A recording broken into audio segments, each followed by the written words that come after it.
Hey guys, what's up? My name is Zach, and today we're going to be doing an election prediction between John Brennan and Donald Trump. So, most of you know John Brennan from his appearance in the news recently as a result of Trump removing him from his security clearance. But before that, he was the director of the CIA under President Barack Obama. He's been criticized for a number of things alongside the whole security clearance scandal, including his implementation of the large-scale drone program in the Middle East, which many have described as unethical, and his handling of many CIA documents while serving as director of the CIA.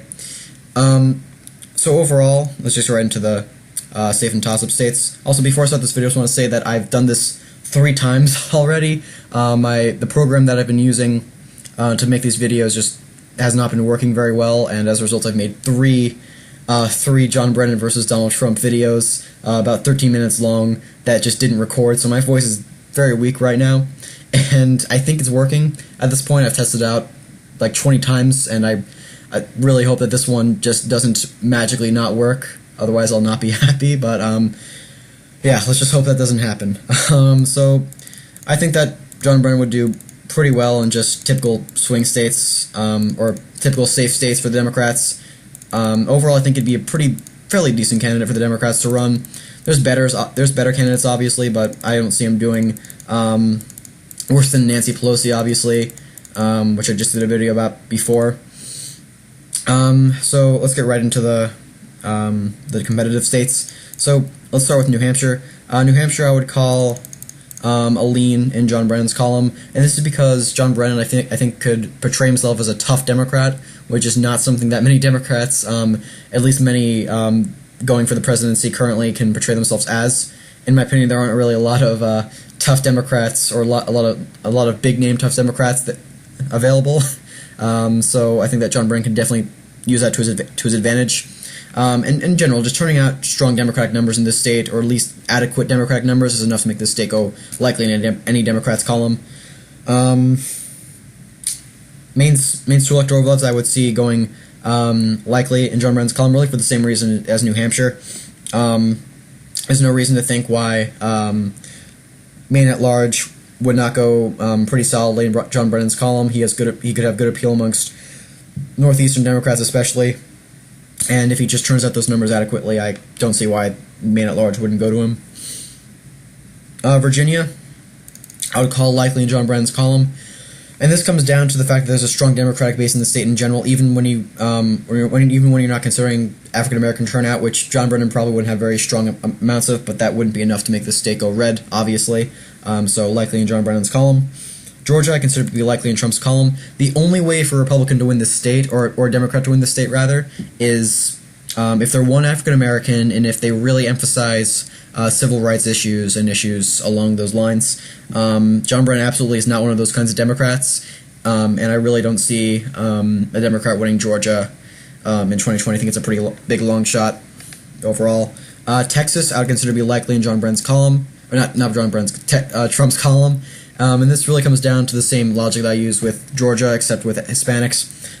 Brennan really won't have strong appeal amongst the Hispanic population in the state. The only candidate I can see winning Texas is Julian Castro, because he's a Texan native and he is Hispanic, and it's really just him who I think could win in Texas at this point. I think that Texas is more likely to go to the Democrats than Georgia is.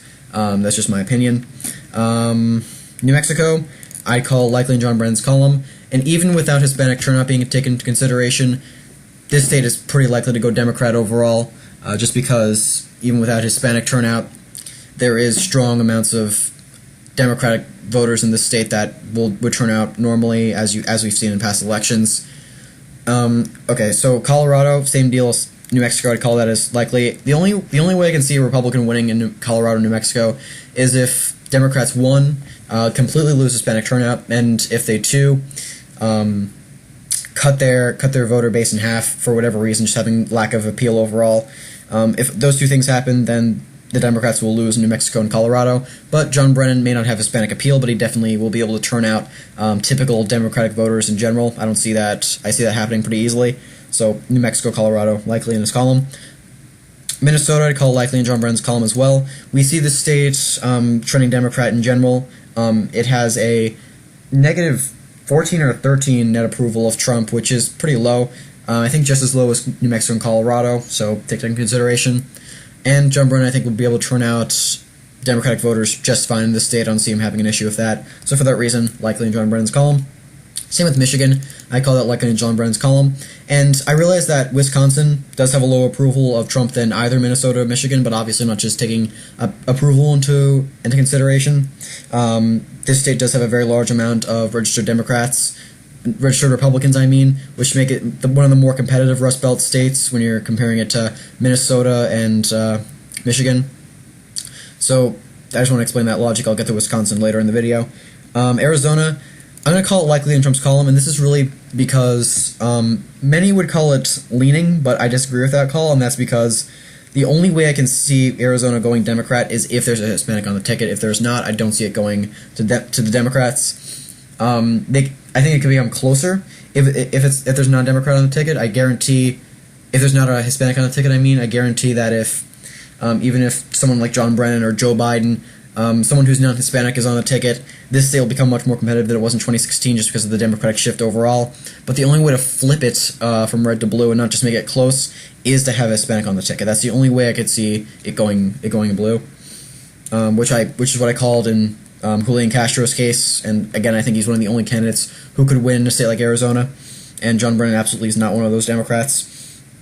North Carolina, call likely in Trump's column, and this comes down to, same with Arizona actually as well, this comes down to Brennan's scandals and controversies in the past, which I think could be used against him, and his lack of African-American appeal in the state of North Carolina. I think he could turn out white, affluent, suburban class voters, which is really the main base that has a low approval of Trump, but that's not enough to win in North Carolina. You have to have African-American turnout alongside white, suburban, affluent voters, and he has one of them. He doesn't have both, and for that reason, I'd call it likely in Trump's column.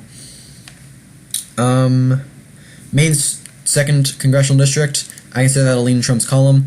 John Brennan could campaign decently up here, but in the end, it is Republican territory, and it is especially Trump territory, and for that reason, I call it a lean in Trump's column. Wisconsin, I'd call leaning in Brennan's column. Again, like I said before, Trump definitely has a very low approval in the state, lower than states like New Mexico and I think Colorado, and Brennan could definitely turn out the typical Democratic base in the state, which would be enough combined with Trump's low approval to go leaning in his column.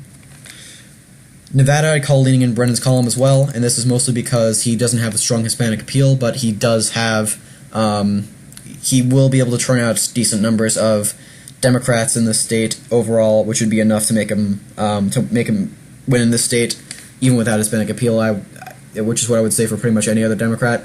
And Trump's low approval is also a factor. Also, if I'm talking fast right now, that's because I've done this video, like I said, 3 times in a row, and I've said everything that I'm saying 3 times before, so I'm trying not to rush through, but it's kind of hard. Nebraska, that 2nd district I would call leaning in Trump's column. And that's really because, like I've said in my past videos, individual congressional districts are very hard to call, just because there's specific data that goes in. But in the end, I think that Brennan's controversies and scandals would not do very well for him in individual districts, because when you're going by just individual small populations, small things like that, small controversies, small scandals could make you lose, and I think that'll be the case for John Brennan. Pennsylvania, I'd call leaning in Brennan's column as well, making him the hypothetical next president of the United States. And that's because I think that Brennan's scandals and controversies would definitely not do well for him in the state, which would make this state become more competitive compared to most other Democrats. However, I do think he will be able to turn out strong Democratic numbers, and given Trump's low approval and the growing Democratic base in the state overall, I call it leaning in Brennan's column. Iowa, I call leaning in Trump's column. Although Iowa does have a low approval of Trump, I believe it's -7 or -8 net approval. Brennan does not have very good Midwestern appeal, which could also be said for Nebraska's 2nd district, and and Trump, I think, would be able to turn out his same base that turned out for him in 2016 again. I could easily see that happening, and if that happens, even with his low approval, and considering Brennan's lack of Midwestern appeal, this state could go to Trump, with those factors in mind. Florida, I call leaning into Trump's column. This really comes down to Brennan's lack of minority appeal, or Hispanic appeal to be more precise, and Trump's approval in the state, which is at, I believe, +6 net approval, which is pretty high for a state like Florida, which is normally very close. So with those things in mind, I call it leaning in Trump's column. And Ohio, I would call leaning in Trump's column as well. And this comes down to the fact that I think that Trump will probably turn out a decent number of his same base that he did in 2016, and Brennan could very well turn out a larger. I'm pretty certain he would turn out a larger number of Democrats than Hillary Clinton did. But even then, even with Trump's low approval, I can see it still going to Trump. And Brennan's controversies also be taken in mind, and his lack of minority appeal, which would even be a factor in states like Ohio, which normally isn't a big factor, but this state would be very close overall. But I can see it going to Trump. In general, Brennan could very well lose. If he loses in states like Wisconsin or Pennsylvania, he loses the entire election. If he loses either of those states, however, he could very well win states like Ohio and Iowa, which are even more closer than Wisconsin and Pennsylvania. But overall, very close election. This video was suggested by Pumpkins. That was his YouTube username. Thank you for the suggestion. If you guys have any other suggestions you'd like to see, if you guys have any other suggestions you'd like to see, please leave them down below. I keep a list of suggestions in my phone, so I'll add them to my phone if I like your suggestion. And if you guys like this video, please leave a like, subscribe, share with your friends. It's the only way for small channels like mine to continue to grow. Thanks for watching. See ya.